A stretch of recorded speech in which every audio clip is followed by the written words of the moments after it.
to do, I did it. I was made as a principal systems analyst to Mr. Vishwanath Pratap Singh. When he was a commerce minister, finance minister. I was involved in the first computerization of the budget in 1986. And before that, in 1987, Mr. Rajiv Gandhi wanted to bring in computerization in the country. My Director General, Dr. Sheshagiri, called me that, you will handle this program that is called District Information System Program. And he gave 6-letter word, district. And he said, you are from IIT, you give soul, you give body, you give everything. And this is how the things came out. And I thought that because I never see any problem, I always used to jump forward that. I thought that how to do that. Then I thought, let me go and study a state. And I took the Kerala state. I come from Kanyakumari district. I know Malayalam. Then many people told that it's being ruled by communist government. They will not allow for computerization. But when we used to understand a lot of good things about Kerala state, there are 2 schemes which the Kerala state, as a former IAS officer, he will agree with me. If Kerala state would not have done it, India would not have achieved it. One is family planning. Yeah. Second one is literacy program.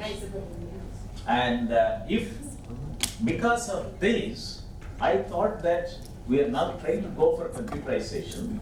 Let us take the Kerala state. When I went there to study, have a program, 2 years back when our Honorable Prime Minister used to go to Kerala, he used to have Go Back Moni. I faced the same thing, Go Back Moni, we don't need computerization in 87. Black flag. And Kerala state also had another very important statement. It says it is a God's own country. Something will happen there. But luckily the government of Kerala at that time decided to go for computerization for the national games. They wanted to use our computer, which is put it in Keltron building there. And I was asked to wind up by the Kerala Industries Minister, Madam Gauriamma, that we don't need computerization, asked the gentleman to go back to central government. But the Kerala sports minister came, his name is Mr. Neela Lohita Dasanada. I told him that I have been asked to go back. It seems that they would like to take a decision. It may put into coma. Next day, the steering committee meeting was taken place by the then Chief Minister, Mr. E.K. Nayanar. He said that let us use the computerization network for sports. Then later we'll take a call. Luckily, we were able to process the results very effectively by ER&DC in Kaltron and National Informatics Center. The Chief Minister took interest in computerization. As a communist, Chief Minister. The next District Collectors Conference, he took a decision that it is a Government of India scheme. It goes to all the states in the country and Kerala should not be left behind. If we would like to spend money on our own schemes, let us see later, but let us adopt this program. Next day, all the newspapers put it in the newspaper. Communist Party does not want computerization, but the Chief Minister wants it. Today, you see that Kerala is the best IT hub in the world. The decision which was taken in 88, 89. And I presented the 5 District Collectors Conference. At that time, Mr. Rajiv Gandhi organized it. How to go for computerization in the district level. I visualized, I thought that I have been given an opportunity by the God. So that let me not work for the bureaucrats. Let me use the technology for bringing in, grassroots level development. So I visualized under the district program 28 sectoral database development programs. Even now it is relevant. And worked out the documents so that identifying parameters at those days. And that time we had only one technology, what is called the database data product, database. And in Zenix, Unix it is Fox-based, and MS-DOS it is D-based. And we always use the D-based as D-based all database, systems that. And we were very strong in information system.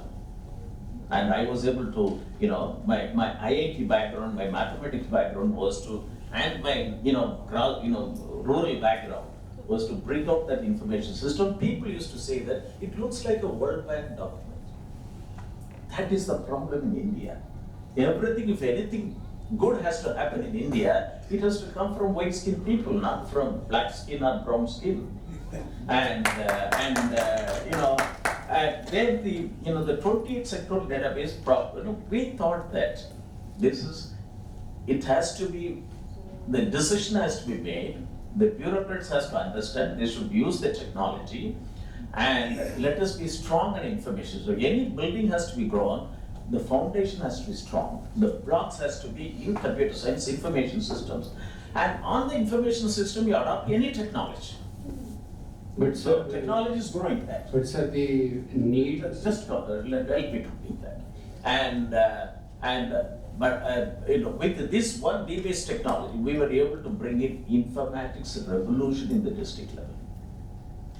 And that time I even visualized it. We have 1 lakh primary agriculture cooperative societies, and this has to be brought in revolution. I was instrumental in having cooperative informatics division at NIC. But it took 20 years for Government of India to have a Ministry of Cooperation. It has happened only 2 years back.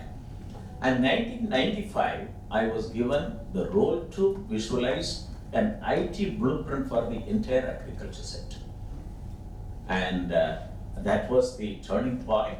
I went to my boss, sir, I would like to have a conference to understand, because India is an agrarian economy. We as a professionals, rather than working for computerization in the ministry, let us try to do that. He said that, even though my name is Moni, but it's pronounced as Moni, is that you can have it, but there is no budget. But now I am 71, so you can minus that years, that my blood boiled. I thought that let me write to the CMDs of all the public sector banks.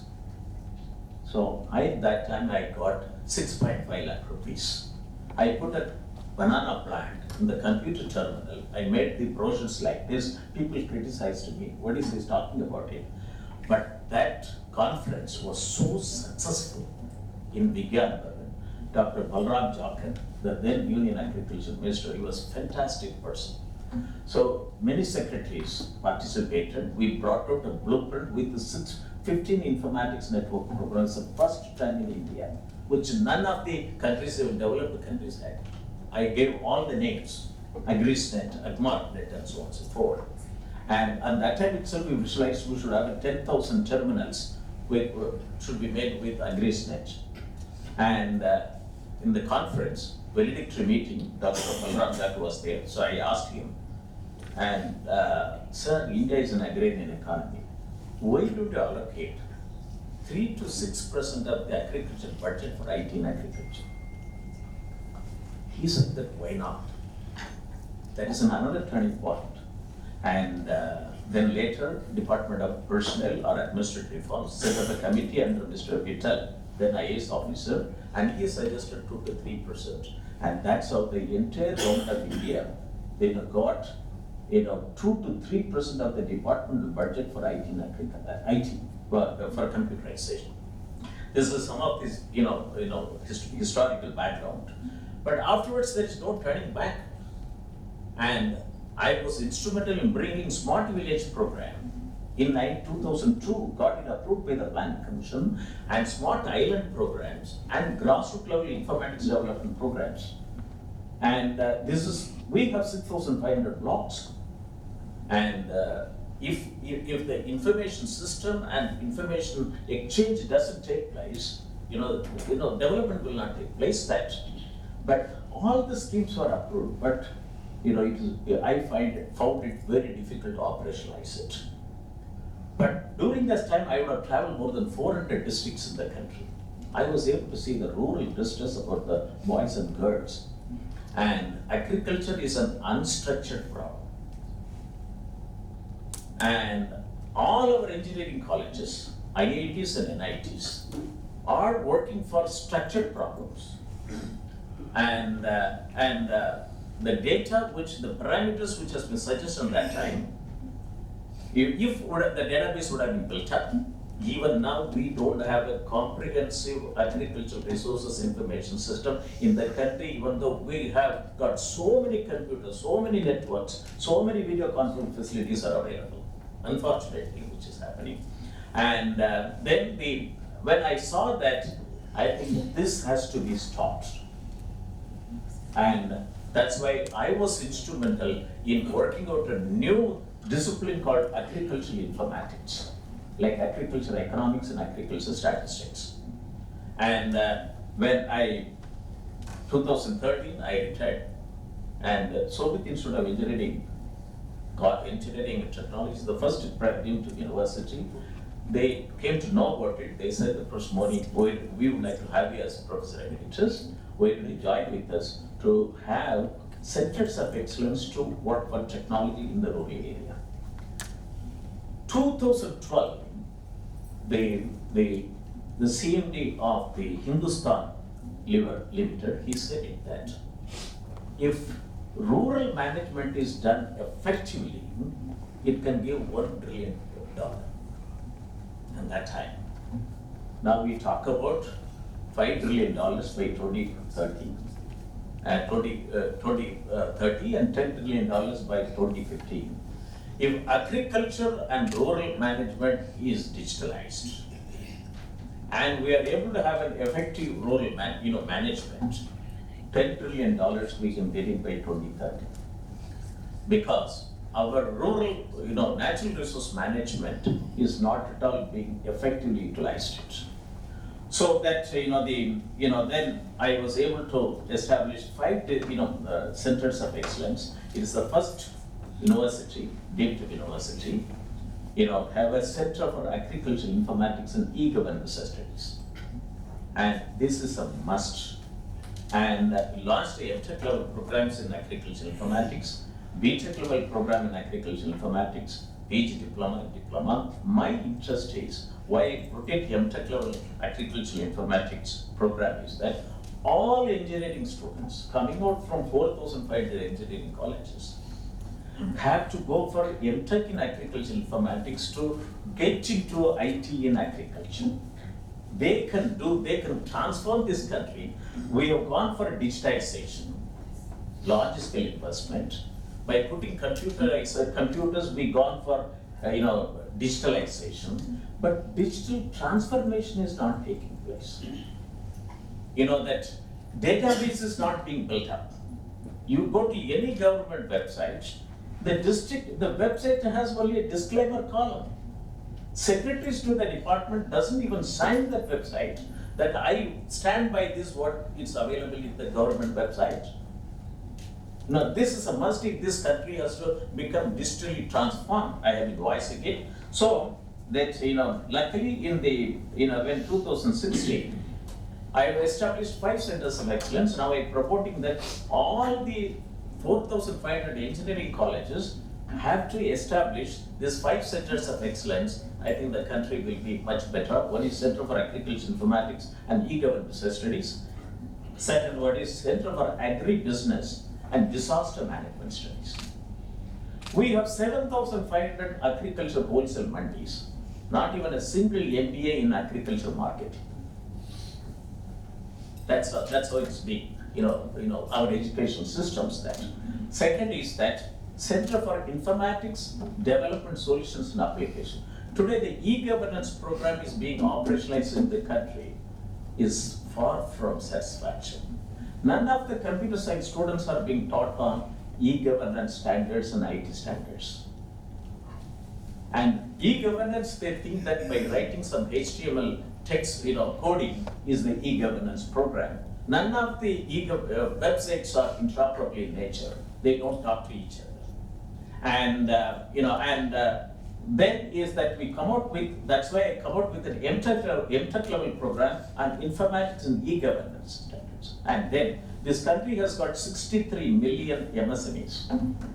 We announced Industry 4.0 by 2014.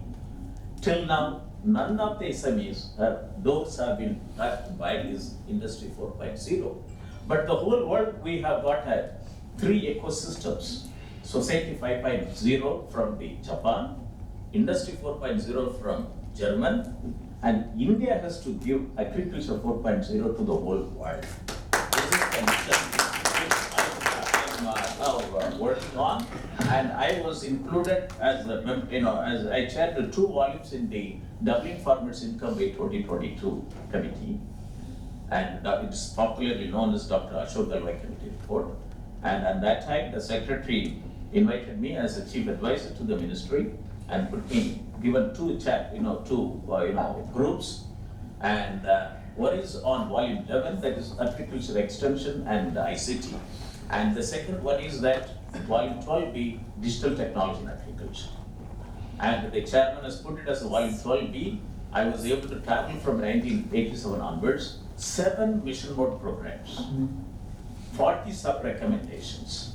Recommendation: National IT for National Center for IT in Agriculture, State Center for IT in Agriculture, District Center for IT in Agriculture, Block Level Center for IT in Agriculture, especially in rain-fed areas and tribal areas.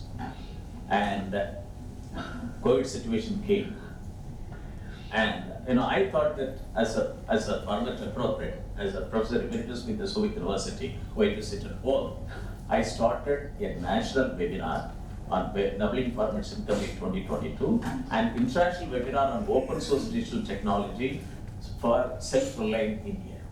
So this is what. And then every Thursday, a webinar on a topic on how to bring it out in agriculture sector, national webinar series on doubling farmers' income in 2022. Every Thursday from 11 a.m. to 1 p.m.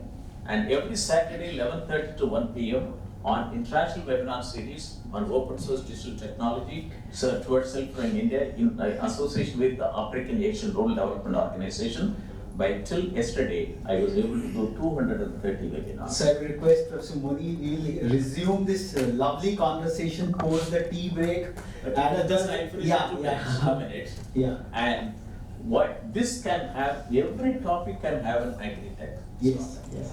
So I have been promoting, this country has got only 1 KVK per district. We need 1 agri-tech startup in every Gram Panchayat, 2.5 lakh agri-tech startup. And then the 7 mission mode programs, it is that we can, my papers are all available, I can give it to him. One is that smart irrigated farming, smart rainfed farming, smart tribal farming. Our honorable president comes from the tribal community. When she took over that, I thought that it is my responsibility to bring in smart tribal farming. 1,42,000 tribal villages are there. Our honorable Prime Minister wants that by 2047, India will become a Viksit Bharat. But these 1,42,000 tribal villages also should become the part of the new India. And I thought that let me operationalize the smart tribal farming in this country. For the last 2 years, I was able to identify, a cluster of 10 to 15 tribal villages from Kashmir to Kanyakumari, and I found out that many of the tribal villages are as if they are in 1947, and they have a land. No agriculture extension technology is known to them, and their agriculture is sustainable agriculture. That is completely chemical-free agriculture, and why can't we bring that one? So this is going on. But now, yesterday we made a request to the Honorable Finance Minister through some various sources that why can't we have a national mission on smart tribal farming in this country? And so, if India has to have it digitally transformed through this forum, they need to have a 2.5 lakh agri-tech startups, all 4,500 engineering colleges, 1,500 deemed university, IIT, NIT, and 45,000 non-engineering coastal colleges. kindly establish a Center for Agricultural Informatics and E-Governance Studies. This is my lifeline, this is what I would like to contribute to the whole country, during my, years now. Thanks a 71. lot, sir. And let me see that maybe another 5 years from now, the country has this. in these Let's all join for a sumptuous tea break and we'll resume this lovely conversation post that.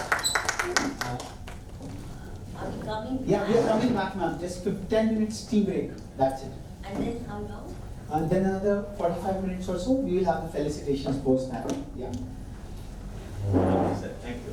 You didn't want me. No, I just wanted to say that in agriculture, the biggest issue is not what you have highlighted, of course, is